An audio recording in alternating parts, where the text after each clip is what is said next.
Hello मेरे प्यारे बच्चों, आप लोग का स्वागत है ज्ञान सागर कोचिंग क्लासेस के यूट्यूब चैनल पर।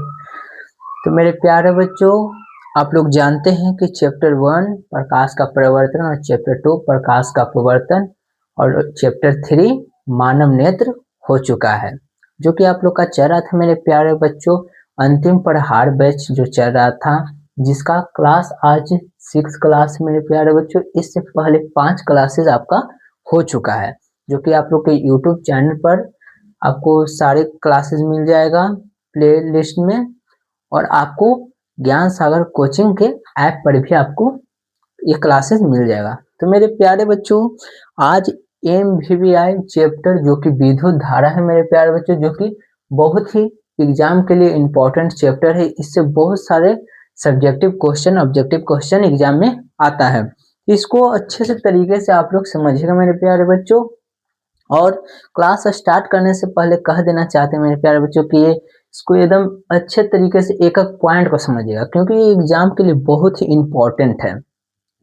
तो देखिए, चैप्टर का नाम क्या है? विद्युत धारा है। तो विद्युत धारा यानी कि इसको इंग्लिश में इलेक्ट्रिसिटी बोलते हैं, इलेक्ट्रिसिटी। तो देखिए, ये क्या होता है, इलेक्ट्रिसिटी में दो वर्ड है। एक से इलेक्ट्रिक यानी कि इलेक्ट्रॉन, और सिटी मतलब फ्लो। इलेक्ट्रॉन का फ्लो, इलेक्ट्रॉन का जो फ्लो होता है मेरे प्यारे बच्चों, वही इलेक्ट्रिसिटी कहलाता है। इलेक्ट्रॉन का जो फ्लो होता है वही क्या कहलाता है? इलेक्ट्रिसिटी कहलाता है। अब देखिए, यहाँ पर इसको समझाने के लिए यहाँ पर एक चीजें आपको ले लिखे हैं। तो देखिए, पहले एक पदार्थ होता है। देखिए, पदार्थ में किन किन चीज होता है? तो पदार्थ में तत्व होता है, यौगिक होता है और मिश्रण होता है। पदार्थ में क्या क्या होता है मेरे प्यारे बच्चों? तत्व, यौगिक और मिश्रण होता है। अब देखिए, तत्व के सूक्ष्मतम कण को ही क्या कहते हैं? जो तत्व का सूक्ष्मतम कण होता है उसको परमाणु कहते हैं मेरे प्यारे बच्चों। क्या कहते हैं? परमाणु कहते हैं। सूक्ष्मतम कण को परमाणु कहते हैं तत्व के। अब देखिए, परमाणु में क्या होता है? नाभिक होता है। क्या होता है? नाभिक। और परमाणु के नाभिक में न्यूट्रॉन और प्रोटॉन होते हैं। क्या होते हैं? न्यूट्रॉन और प्रोटॉन होते हैं। और उनके सारे कक्षाएं में इलेक्ट्रॉन क्या करते हैं? घूमते रहते हैं। और ये जो बाहरी कक्षा का इलेक्ट्रॉन होता है मेरे प्यारे बच्चों, जो मुक्त अवस्था में होता है, जिसे मुक्त इलेक्ट्रॉन भी कहते हैं। तो मुक्त इलेक्ट्रॉन के प्रवाह को ही क्या कहते हैं मेरे प्यारे बच्चों? तो इलेक्ट्रिसिटी यानी कि विद्युत धारा कहते हैं। जो मुक्त इलेक्ट्रॉन होता है मेरे प्यारे बच्चों, जो बाहरी कक्षा में घूमते रहता है नाभिक के, उसी को क्या कहते हैं? इलेक्ट्रॉन कहते हैं। और मुक्त इलेक्ट्रॉन के प्रवाह को ही क्या कहते हैं? विद्युत धारा कहते हैं। अब इससे भी सिंपल डिफिनेशन है जो कि हम लिख चुके हैं आपको, जो बोर्ड एग्जाम में आपको उस प्रकार से लिखना है। तो देखिए, विद्युत धारा किसे कहते हैं?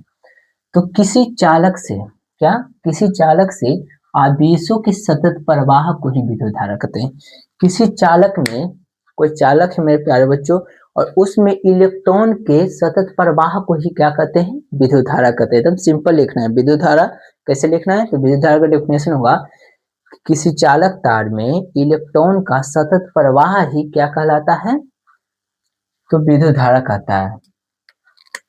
अब देखिए, आवेश क्या है? तो आवेश के पहले बारे में समझते हैं। तो आवेश यानी कि चार्ज। क्या? चार्ज। आवेश यानी कि मेरे प्यारे बच्चों चार्ज। तो देखिए, चार्ज क्या होता है? तो जब कोई पदार्थ अपने सामान्य व्यवहार से अलग व्यवहार प्रदर्शित करने लग जाता है।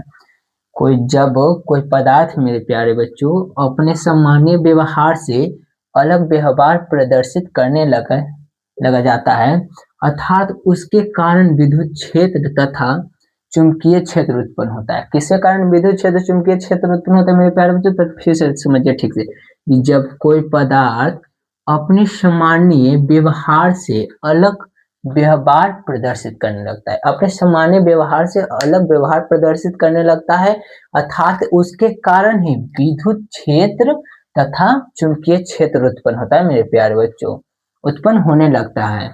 और पदार्थ के इस गुण को ही विद्युत आवेश कहते हैं। और पदार्थ के ये जो गुण होता है उसी को विद्युत आवेश कहते हैं मेरे प्यारे। तो ठीक से समझिएगा। देखिए, क्या होता है कि जब कोई पदार्थ अपने सामान्य व्यवहार से अलग व्यवहार प्रदर्शित करने लगता है, और उसके बीच में जो उत्पन्न होता है उसके कारण जो विद्युत क्षेत्र और चुंबकीय क्षेत्र उत्पन्न होता है उसी को पदार्थ के इस गुण को ही विद्युत धारा कहते हैं। और देखिए विद्युत धारा आपको समझ में आया होगा। उसके बाद आवेश क्या है जो समझ में आया होगा। तब देखिए घर्षण के कारण आवेश उत्पन्न होने लगता है। किसके कारण आवेश उत्पन्न होता है? तो घर्षण के कारण आवेश उत्पन्न होता है। और आवेश होता है मेरे प्यारे बच्चों जो दो प्रकार के होते हैं। कितने प्रकार की होती है? तो दो प्रकार की आवेश होती है। अगर एग्जाम में आएगा ऑब्जेक्ट में कि आवेश कितने प्रकार के होता है, तो दो प्रकार के होते हैं मेरे प्यारे बच्चों आवेश। अब देखिए वो दो प्रकार कौन कौन सा आवेश है। तो पहला है मेरे प्यारे बच्चों धनावेश और दूसरा है ऋणावेश। पहला है धनावेश और दूसरा है मेरे प्यारे बच्चों ऋणावेश। देखिए धनावेश यानी कि प्लस चार्ज और ऋणावेश यानी कि माइनस चार्ज। तो यहाँ पर देखिएगा एक पॉइंट लिखे आप लोग के लिए, लोग देख रहे होंगे कि इसको हाईलाइट किए सर, तो क्यों किए हैं? तो देखिए आवेश उत्पत्ति का मुख्य कारण इलेक्ट्रॉन का स्थानांतर। क्या आवेश की उत्पत्ति का मुख्य कारण क्या है मेरे प्यारे बच्चों? तो देखिए इलेक्ट्रॉन का स्थानांतर। अगर इलेक्ट्रॉन का स्थानांतर नहीं होगा मेरे प्यारे बच्चों तो आवेश का उत्पत्ति नहीं होगा। तो आवेश का उत्पत्ति का मुख्य कारण ही इलेक्ट्रॉन का स्थानांतर है, एक जगह से दूसरी जगह घूमना। और इलेक्ट्रॉन क्या करता है मेरे प्यारे बच्चों? आपको पहले ही बताएं कि कक्षाएं में क्या करता है, बाहरी कक्षाएं में घूमते रहता है इलेक्ट्रॉन। और न्यूट्रॉन प्रोटॉन क्या होता है कि नाभिक में होता है, अंदर होता है, जो पर प्लस चार्ज होता है, और इलेक्ट्रॉन पर माइनस चार्ज होता है जो बाहरी कक्षाओं में घूमते रहता है हमेशा। तो वही होता है कि इलेक्ट्रॉन का स्थानांतर ही क्या कहलाता है मेरे प्यारे बच्चों? आवेश का उत्पत्ति कहलाता है। अब देखिए धनावेश क्या है, ऋणावेश क्या है, तो इसको ठीक से समझिएगा मेरे प्यारे बच्चों। तो धनावेश जब किसी पदार्थ से इलेक्ट्रॉन को बाहर निकाल लिया जाता है, जब किसी पदार्थ को इलेक्ट्रॉन से बाहर निकाल लिया जाता है तो तब उस पर उत्पन्न आवेश को धनावेश कहते हैं। जब किसी पदार्थ से मेरे प्यारे बच्चों इलेक्ट्रॉन को बाहर कर लिया जाता है, क्या कर लिया जाता है? बाहर कर लिया जाता है, तो उस पर जो उत्पन्न आवेश को धना आयन कहते हैं। अब देखिए मेरे प्यारे बच्चों अब ऋण आयन क्या है? तो जब कोई पदार्थ इलेक्ट्रॉन का ग्रहण करता है, वो क्या कर रहा था? इलेक्ट्रॉन को बाहर कर रहा था, लेकिन ये क्या करता है? इलेक्ट्रॉन को ग्रहण करता है, तो उस पर जो उत्पन्न आवेश होता है मेरे प्यारे बच्चों उसी को ऋणावेश कहते हैं। क्या कहते हैं? ऋणावेश। देखिए धनावेश में क्या होता है कि इलेक्ट्रॉन को बाहर करता है तो वो धनावेश पर चल जाता है, और जो इलेक्ट्रॉन का ग्रहण करता है मेरे प्यारे बच्चों वो क्या कहलाता है? ऋणावेश कहलाता है। अब देखिए एक पॉइंट यहाँ पे लिखवाएं जो कि एग्जाम में ऑब्जेक्टिव में हर बार पूछने को मिलता है और देखने को इससे क्वेश्चन हर बार मिलता है, हर बार ये ऑब्जेक्टिव में एक नंबर में पूछ ही देता है कि 1 इलेक्ट्रॉन आवेश इक्वल टू कितना कूलम। क्या कूलम? आवेश को किस चीज में मापते हैं मेरे प्यारे बच्चों? तो कूलम। याद रखेगा यहाँ से एक पॉइंट कि इलेक्ट्रॉन को किस चीज में मापते हैं? तो कूलम में मापते हैं। अब तो देखिए 1 इलेक्ट्रॉन आवेश इक्वल टू कितना कूलम होता है? तो 1.6 इंटू 10 की पावर माइनस 90 कूलम। क्या 1.6 इंटू 10 पावर 90 कूलम होता है मेरे प्यारे बच्चों। तो याद रखिएगा कि 1 इलेक्ट्रॉन आवेश इक्वल टू कितना कूलम? तो 1.6 इंटू 10 पावर माइनस 90 कूलम। तो आई होप ये आपको याद हुआ होगा, इसको एकदम अच्छे से याद कर लीजिए क्योंकि एग्जाम में ये पूछता है। और ये भी पूछ सकता है कि आवेश का SI मतलब क्या होता है? तो कूलम होता है। अब देखिए यहाँ पर आवेश के कुछ गुण भी होते हैं। क्या होते हैं? आवेश के कुछ गुण भी होते हैं। तो आवेश के दो प्रमुख गुण क्या क्या है तो आपको याद होनी चाहिए। तो पहला गुण देख लीजिए क्या बोलता है कि सजातीय आवेश का एक दूसरे को प्रतिकर्षण करते हैं। क्या करते हैं? प्रतिकर्षण करते हैं। सजातीय जैसे में कि एक जात भाई क्या होता है? प्रतिकर्षण करता है। जैसे में कि इसको एग्जाम्पल से समझा जाए तो जिसमें कि देख सकते हैं कि लड़का लड़का में कभी अट्रैक्शन नहीं होता है, क्या होता है? रिपल्सन उसमें होता है, लड़ाई झगड़ा हो जाता है। और वही देखा जाए लड़का लड़की में, यानी कि दो अलग चार्ज में क्या होता है? अट्रैक्शन हो जाता है। यानी कि सजाती है तो दोनों सेम चार्ज है, इसलिए दोनों में क्या हो रहा है? प्रतिकर्षण। यानी इसको इंग्लिश में बोल सकते हैं रिपल्सन, वही होता है। अब देखिए विजातीय आवेश में आकर्षण का गुण होता है। आपको बोल रहे कि अलग अलग लोगों चार्ज रहेगा तो उसमें क्या होगा कि अट्रैक्शन होगा, यानी कि दोनों क्या करेगा, मिलने की कोशिश करेगा, लेकिन दोनों सेम चार्ज होगा तो वो हटने की कोशिश करेगा, यानी कि रिपल्सन करेगा, प्रतिकर्षण करेगा। और अलग अलग चार्ज रहेगा तो आकर्षण यानी कि अट्रैक्शन करेगा। अब देखिए यहाँ पर क्या है कि अलग अलग चार्ज है, प्लस माइनस दो को अलग चार्ज है, तो ये क्या करेगा, ये करेगा आकर्षण करेगा, क्योंकि दोनों अलग अलग चार्ज है तो वो आकर्षित करता है। और दोनों सेम चार्ज है मेरे प्यारे बच्चों, तो ये क्या करेगा, प्रतिकर्षण, यानी कि दोनों रिपल्सन करेगा। तो वो हो गया कि आवेश का दो गो गुण होता है मेरे प्यारे बच्चों, सजातीय और विजातीय। सजातीय मतलब कि सेम चार्ज, और विजातीय मतलब कि अलग अलग चार्ज। तो ये था आपका। अब देखिए एक पॉइंट यहाँ पर, विद्युत धारा इक्वल टू फॉर्मूला होता है I equal to Q by T. याद रखिएगा, ये फॉर्मूला आपको एग्जाम में सीधे सीधे पूछ देगा कि विद्युत धारा का फॉर्मूला क्या होता है, तो I equal to Q by T होता है।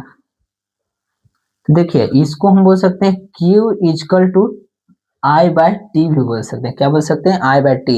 अब समझिएगा कि एक I क्या है, Q क्या है, T क्या है। तो आप लोग के लिए देखिए यहाँ पर इसको सही तरीका से आपको समझाने के लिए हम लिख दें पहले से कि I क्या है मेरे प्यारे बच्चों, तो ये विद्युत धारा को सूचित करता है। किस चीज को सूचित करता है, विद्युत धारा को। अब देखिए कि T क्या है, तो T समय को बताता है। किस चीज को बताता है, समय को बताता है। अब देखिए Q किसको बताता है, तो Q है जो मेरे प्यारे बच्चों आवेश को बताता है। तो वही है कि I equal to Q by T. I है जो विद्युत धारा है, Q है जो चार्ज है मेरे प्यारे बच्चों यानी कि आवेश, और T है जो समय को बतलाता है। अब देखिए यहाँ पर और एक नंबरिया क्वेश्चन आपके लिए है जो कि एग्जाम में ऑब्जेक्टिव में सीधे करेगा। तो देखिए पहला क्या है, पूछ देगा कि विद्युत धारा का स्थायी मात्रक क्या होता है मेरे प्यारे बच्चों, तो क्या बताएगा, एम्पियर होता है। क्या होता है, याद कर लीजिए, विद्युत धारा का स्थायी मात्रक क्या होता है, एम्पियर होता है। तो आपको याद होनी चाहिए कि विद्युत धारा का स्थायी मात्रक क्या होगा, तब तो बन पाएगा। तो आपको ये याद होना चाहिए, विद्युत धारा का स्थायी मात्रक क्या होता है, एम्पियर होता है। अब देखिए एम्पियर होता है। अब विद्युत धारा को भी तो किसी भी चीज में मापा जाता होगा, जिसमें कि हम बता दें, अगर आप बाजार जाइएगा और बाजार में आपको दूध आलू लेना होगा, तो आप बोलिएगा कि 1 लीटर आलू दे दीजिए, कभी बोल सकते हैं, नहीं। उसका कुछ माप होगा कि उस माप से लेना होता है। जैसे में कि आलू है जो किस चीज में मिलता है, केजी में मिलता है। वैसे ही आप लेते हैं तो दूध क्या है मेरे प्यारे बच्चों, उसको लीटर में लिया जाता है। अब कभी दूध लेने जाइएगा तो बोलिएगा कि 1 केजी दूध दे दीजिए, नहीं, बोलिएगा कि 1 लीटर दूध दे दीजिए, या 1 केजी आलू दे दीजिए, इस प्रकार से बोलिएगा। तो ये हो गया। तो आपको याद रखना होगा कि हर चीज का एक माप होता है, वैसे ही विद्युत धारा का मात्रक क्या होता है, एम्पियर होता है। अब देखिए मेरे प्यारे बच्चों, विद्युत धारा को किस चीज में मापा जाता है, तो देखिए विद्युत धारा का सेकंड पॉइंट है मेरे प्यारे बच्चों कि विद्युत धारा को किस चीज में मापा जाता है। तो देखिए विद्युत धारा को मेरे प्यारे बच्चों अमीटर या ए मीटर में मापा जाता है। याद रखिएगा, दो ऑब्जेक्टिव आपको बता दें, 3 ऑब्जेक्टिव। पहला ऑब्जेक्टिव बताएं कि 1 इलेक्ट्रॉन आवेश इक्वल टू 1.6 इंटू 10⁻⁹ कूलम। और सेकंड पॉइंट बता दिए थे आपको कि आवेश का स्थायी मात्रक क्या है, तो कूलम है। अब थर्ड ऑब्जेक्टिव यहाँ पर एक फॉर्मूला बताएं कि विद्युत धारा इक्वल टू फॉर्मूला क्या है, तो I equal to Q by T. ये ऑब्जेक्टिव में पूछ सकता है। अब यहाँ पर विद्युत धारा का स्थायी मात्रक क्या है मेरे प्यारे बच्चों, तो बताएं कि एम्पियर है। अब देखिए विद्युत धारा को किस चीज में मापा जाता है, तो अमीटर या ए मीटर में मापा जाता है मेरे प्यारे बच्चों। अब यहाँ पर देखिए एक और लास्ट पॉइंट है मेरे प्यारे बच्चों कि विद्युत धारा कौन सा राशि है, ये भी पूछ देता है कि विद्युत धारा कौन सा राशि है। तो विद्युत धारा मेरे प्यारे बच्चों अदिश राशि है। कौन सा राशि है, अदिश राशि है। तो याद रखिएगा। तो ये था मेरे प्यारे बच्चों आपका विद्युत धारा और आवेश। तो विद्युत धारा क्या है और आवेश क्या है। तो आई होप आपको अच्छे से समझ में आया होगा। अगर कहीं पर किसी भी पॉइंट में दिक्कत है मेरे प्यारे बच्चों, आप कमेंट्स बॉक्स में लिख सकते हैं, उसको फिर से समझाने की कोशिश हम करेंगे आपको। तो देखिए मेरे प्यारे बच्चों, अभी आपको ये समझाएं, आगे पढ़ाएंगे इससे। तो हेलो मेरे प्यारे बच्चों, आप लोग पीछे देखें कि हम क्या पढ़ाए थे, आपको विद्युत धारा के बारे में बताए थे। अब देखिए मेरे प्यारे बच्चों, इस चैप्टर में विद्युत धारा में एक महत्वपूर्ण क्वेश्चन आपसे पूछा जाता है कि कूलम्ब्स लॉ क्या है, क्या कूलम्ब्स के नियम क्या है। ये भी क्वेश्चन चैप्टर 4 यानी कि विद्युत धारा में एकदम MVVI क्वेश्चन आपसे एग्जाम हर बार पूछती है, क्वेश्चन बैंक में भी है कि विद्युत कूलम्ब्स लॉ क्या है, यानी कूलम्ब्स के नियम क्या है, तो इसको ध्यान से समझिएगा मेरे प्यारे बच्चों। क्या है कूलम्ब्स लॉ यानी कूलम्ब्स के नियम। तो देखिए, दो आवेशों के बीच लगने वाले आकर्षण, कौन सा आकर्षण और प्रतिकर्षण बल, इसमें कि दो आवेश है, इसके बीच में लगने वाले बल आकर्षण और प्रतिकर्षण। तो इससे पहले आपको हम बताए ही थे, जब आवेश का गुण बताए थे मेरे प्यारे बच्चों पीछे, तो वो बताए थे कि आकर्षण क्या है, प्रतिकर्षण क्या है। आकर्षण मतलब कि अट्रैक्शन, प्रतिकर्षण मतलब कि रिपल्सन, ये होता है। तो बोल रहा है कि दो आवेशों के बीच लगने वाले आकर्षण और प्रतिकर्षण बलों के बारे में एक नियम का प्रतिपालन किया गया। तो किस नियम का प्रतिपालन किया गया मेरे प्यारे बच्चों, तो एक नियम का प्रतिपादन किया गया है जिसका नाम है मेरे प्यारे बच्चों कूलम्ब्स लॉ। क्या नाम है, कूलम्ब्स लॉ। एक बार ठीक से फिर से समझिए कूलम्ब्स लॉ क्या है। दो आवेशों के बीच लगने वाले आकर्षण और प्रतिकर्षण बलों के बारे में एक नियम का प्रतिपादन किया गया। किसके, इसके, तो आकर्षण और प्रतिकर्षण के बारे में एक नियम का प्रतिपादन किया गया, और उस नियम को हम क्या कहते हैं मेरे प्यारे बच्चों, तो कूलम्ब्स के नियम कहते हैं। क्या कहते हैं, कूलम्ब्स के नियम कहते हैं। अब देखिए समझिएगा, यहाँ पर पहले इसको समझने से पहले कुछ बेसिक चीजें समझिए। जैसे में कि बल को हम किस चीज से सूचित करते हैं, तो आपको पता है मेरे प्यारे बच्चों कि बल को हम लोग सूचित करते हैं एफ से। अब देखिए, बल को एफ से सूचित करते हैं, आवेश को किस चीज से सूचित करते हैं, तो आवेश को सूचित करते हैं मेरे प्यारे बच्चों किस चीज से, तो क्यू से। जो पीछे आपको हम बताए थे कि जब विद्युत धारा का फॉर्मूला आपको बताए थे मेरे प्यारे बच्चों कि I equal to Q upon T, तो उस टाइम हम बताए थे मेरे प्यारे बच्चों कि ये I क्यू है जिसको बोलते हैं चार्ज यानी कि आवेश बोलते हैं।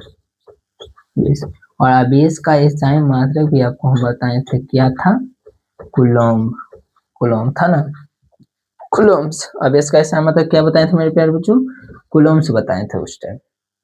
तो ये समझिएगा कि आवेश का SI मतलब कूलम्ब होता है। तो वही देखिए, बल को F से सूचित करते हैं, आवेश को Q से, और दूरी को मेरे प्यारे बच्चों सूचित करते हैं R से। किस चीज से सूचित करते हैं, R से। तो ये ध्यान रखिएगा, ये तीन चीज की बल को सूचित करते हैं F से, आवेश को Q से, और दूरी को R से सूचित करते हैं मेरे प्यारे बच्चों। तो अब यहाँ पर देखिएगा, पहले आप देख लेंगे कि कूलम्ब्स का नियम क्या है, नहीं समझे तो एक बार फिर से समझिए कि दो आवेशों के बीच लगने वाले आकर्षण यानी कि अट्रैक्शन और प्रतिकर्षण बलों के बारे में एक नियम का प्रतिपादन किया गया है मेरे प्यारे बच्चों। वो नियम क्या है मेरे प्यारे बच्चों, तो कूलम्ब्स का नियम का प्रतिपादन किया गया। अब देखिए, इस नियम के अनुसार, क्या, इस नियम के अनुसार तो पहला नियम क्या कहता है, देखिएगा मेरे प्यारे बच्चों कि पहला नियम क्या कहता है कूलम्ब्स के नियम, तो इसमें लगने वाला बल दो आवेशों के गुणनफल, किसका, गुणनफल का सीधा समानुपाती होता है। कैसे होता है, सीधा समानुपाती होता है। तो देखिए मेरे प्यारे बच्चों, पहले आपको इसमें समझ में आना चाहिए कि समानुपाती क्या होता है। तो यहाँ पर समझिएगा समानुपाती क्या होता है। तो समानुपाती का मतलब मेरे प्यारे बच्चों दो गो वस्तु है, यानी कि दो गो वस्तु लेते हैं। तो देखिए, जब ये वस्तु यहाँ पर बढ़ेगा तो ये भी वस्तु क्या करेगा, यहाँ तक बढ़ेगा, यानी कि दोनों समान बढ़ेगा। तो इसको हम कहेंगे कि समानुपाती है, यानी कि दोनों वस्तु क्या होगा कि एक समान है ना, इसको कहते हैं समानुपाती। तो वही बोल रहा है कि इसमें लगने वाला बल यानी कि फोर्स, क्या, बल दो आवेशों के गुणनफल का सीधा समानुपाती है। देखिए मेरे प्यारे बच्चों, समानुपाती को हम लोग इस प्रकार से लिखते हैं, क्या बोल रहा है कि फोर्स यानी कि बल के समानुपाती है। तो दो गो चार्ज है तो दो गो आवेश होगा, तो Q1 Q2 चार्ज, यहाँ पर चार्ज बता देंगे जिसको Q से सूचित करते हैं, तो Q1 और Q2 दो गो चार्ज मेरे प्यारे बच्चों जो क्या है, गुणनफल के समानुपाती है। किसका, गुणनफल के समानुपाती है। तो वही इसको हम, पहला नियम है क्या, कि F इनवर्स यानी कि समानुपाती है Q1 Q2 आवेश के। तो ये आपका है पहला नियम कहता है। अब देखिए मेरे प्यारे बच्चों कि सेकंड नियम क्या कहता है कूलम्ब्स के, तो इसमें लगने वाला बल दूरी के वर्ग का व्युत्क्रमानुपाती होता है। देखिए मेरे प्यारे बच्चों, इसमें समानुपाती था, इसमें व्युत्क्रमानुपाती है। तो ये दोनों में डिफरेंस है। समानुपाती मतलब आपको समझाएं कि दोनों एक समान होगा, ये बढ़ेगा तो ये भी बढ़ेगा, यानी कि दोनों समान रहेगा। लेकिन व्युत्क्रमानुपाती में क्या होता है मेरे प्यारे बच्चों, यहाँ पर समझिएगा कि जब एक वस्तु बढ़ता है तो एक वस्तु घटेगा, एक अगर बढ़ता है तो एक क्या होगा मेरे प्यारे बच्चों, घटेगा। इसमें एक कोई बढ़ा तो ये क्या हुआ कि घटेगा, तो इसको कहते हैं व्युत्क्रमानुपाती। व्युत्क्रमानुपाती को भी इन्वर्सली से करते हैं। व्युत्क्रमानुपाती को क्या होता है मेरे प्यारे बच्चों कि r दूरी से सूचित करते हैं। क्या बोल रहा है कि इसमें लगने वाला बल दूरी के वर्ग का व्युत्क्रमानुपाती होता है, यानी कि दूरी है r है तो व्युत्क्रमानुपाती इसलिए 1/r² लिखते हैं, यानी कि 1/r² हो जाएगा क्योंकि व्युत्क्रमानुपाती है इसलिए। तो ये क्या बनता है, इसका सेकंड फार्मूला क्या होता है इसके अनुसार कि फोर्स इन्वर्सली यानी कि व्युत्क्रमानुपाती किसका होता है 1/r², यानी कि दूरी के वर्ग का व्युत्क्रमानुपाती, किसका दूरी के वर्ग का व्युत्क्रमानुपाती। तो ये दोनों नियम था मेरे प्यारे बच्चों कूलम्ब्स के नियम में, जो कि आपको समझ में आई होप आया होगा। तो इसको नोट डाउन कर लीजिए अच्छे से और आगे हम लोग आगे चीजें देखते हैं, कुछ और क्वेश्चन। प्यारे बच्चों आप लोग का स्वागत है ज्ञान सर कोचिंग क्लासेस के यूट्यूब चैनल पर। तो आपको पता है मेरे प्यारे बच्चों के पीछे आपको हम बताए थे विद्युत धारा, उसके बाद कूलम्ब्स के नियम बताए थे, उसके बाद आपको हम पढ़ाए मेरे प्यारे बच्चों की विभव क्या है। अब देखिए मेरे प्यारे बच्चों की विभवांतर क्या है, जो कि MVVI ये भी क्वेश्चन टॉपिक है। चैप्टर 4 है जो एकदम MVVI है, इसका हर एक टॉपिक MVVI क्वेश्चन है मेरे प्यारे बच्चों, क्योंकि इससे बहुत अधिक क्वेश्चन एग्जाम में देखने को मिलता है। तो देखिए कि विभवांतर क्या है, इसको समझने की कोशिश कीजिएगा ठीक से। तो देखिए विद्युतीय क्षेत्र के किसी एक बिंदु से, क्या विद्युतीय क्षेत्र के किसी एक बिंदु से दूसरे बिंदु तक लाने में किया गया कार्य, ठीक से सुनिए मेरे प्यारे बच्चों कि विद्युतीय क्षेत्र के किसी एक बिंदु से दूसरे बिंदु तक लाने में किया गया कार्य।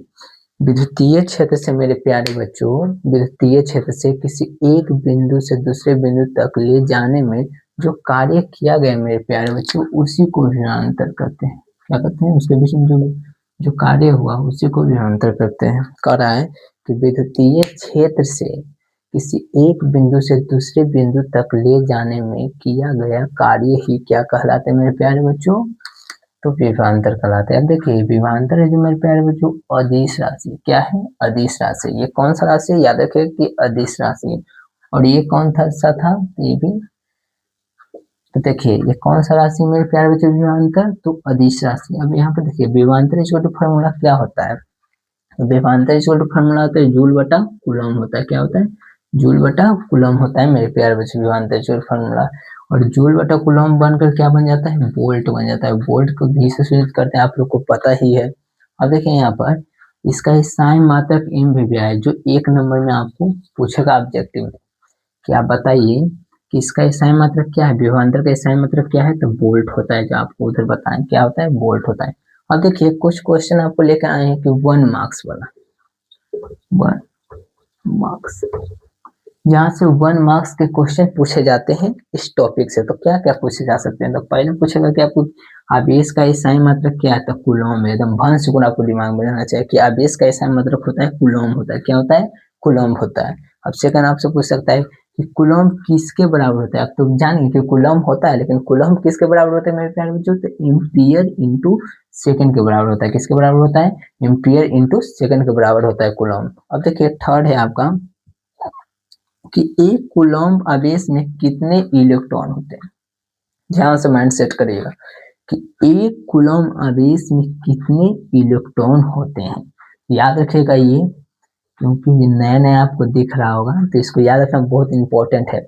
6.25 इंटू 10 के पावर 18 इलेक्ट्रॉन क्या होता है, 6.25 इंटू 10 के पावर 18 इलेक्ट्रॉन होता है। तो इसको याद रखिएगा कि एक कूलम्ब आवेश कितने इलेक्ट्रॉन के होते हैं, तो 6.25 इंटू 10 के पावर 18 इलेक्ट्रॉन। अब देखिए ये क्वेश्चन आपको तो देखा देखा लग रहा है, आपको ये तीसरा बार बताने जा रहे हैं, क्योंकि ये बहुत इंपॉर्टेंट है, बहुत बार पूछा गया है। तो इसको आप याद रखिएगा, कुछ रहे चाहे नहीं रहे याद, लेकिन ये याद रखिएगा। 1 इलेक्ट्रॉन का आवेश कितना होता है, तो देखिए 1.6 into 10 power -90 coulomb. I hope इतना समझ में आया होगा मेरे प्यारे बच्चों। जो कि अभी तक हम आपको पढ़ाए हैं चैप्टर 4 विद्युत धारा में कौन कौन से टॉपिक पढ़ाए हैं, एक बार आपको बता देना चाहते हैं। पहले आपको बताएं कि विद्युत धारा क्या है, उसके बाद बताएं मेरे प्यारे बच्चों कि कूलम्ब्स के नियम क्या है, उसके बाद आपको क्या बताएं कि विभव क्या है, और एक बार फिर से क्या बताएं कि विभवांतर क्या है। तो ये सारे टॉपिक किए हैं, तो आपको होमवर्क में क्वेश्चन देते हैं जो आपको बनाकर लाना है। तो नोट डाउन कीजिएगा होमवर्क, इसको नोट डाउन ठीक से कर लीजिएगा या स्क्रीनशॉट ले लीजिए। इसको हम क्योंकि मिटाएंगे, आपको क्वेश्चन देंगे एग्जाम बनाने के लिए।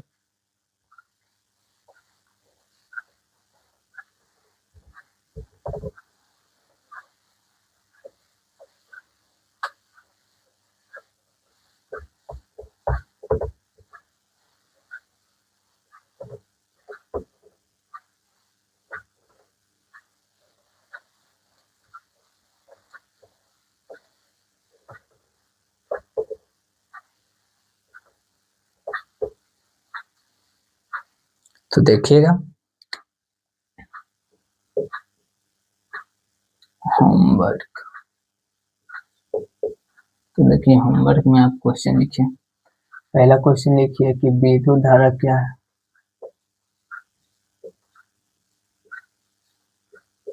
धारा किसे कहते हैं, जो आपको बनाना है, जो पढ़ाए उससे सबसे। सेकंड क्वेश्चन आपको बताना है कि कूलम्ब नियम क्या है, आपको कूलम्ब के नियम बताना है। और थर्ड क्वेश्चन आपको क्या बनाना है कि विभव, विभव से आप क्या समझते हैं।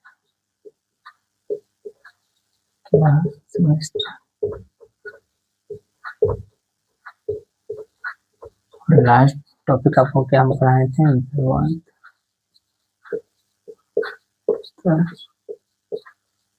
आप क्या समझते।